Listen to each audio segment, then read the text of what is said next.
এয়া হৈছে আমাৰ বাৰীৰ কল দ্বিতীয়বাৰ কল লাগিছে বৰ ধুনীয়া জাহাজী কলৰ থোক চাব পাৰে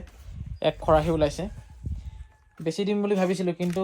পাছত আকৌ ভাবিলোঁ বেছিনো কেইটকা পাম 200 টকা পাম 150 টকা পাম 150 টকা 200 টকানো কি কৰিম তাতকৈ নিজে খাম কাৰোবাক বিলাই দিম বিলাই খাম ৱাও এক খৰাহি কল ওলাই গ'ল চাওক লগতে কল পচলা 3টা কাটিছিলোঁ এইকেইটা খাবলৈ পাৰে নে নোৱাৰে নেজানো কিন্তু মই সৰু সৰু পুলি 3টা কাটি দিছিলোঁ তাৰ পৰা ওলাইছিলে পচলা 3টা খাব পাৰিব চাগে ন ঠিকে আছে বঢ়িয়া এয়া এক খৰাহি কল ওলাইছে এতিয়া বাৰিষা বতৰটো কল ঢেৰ ওলাই ইমান দাম নাই কলৰ এতিয়া মনোজৰ মাথা তেনেকৈ উঠাই দিম মই পাছফালে যাম মনোজৰ এনেকৈ বিকি লৈ যাব এইখিনি গোটেইখিনি তই পইচা লোৱা অঁ মাথা তেনেকৈ মাথা দিব লাগিব খালি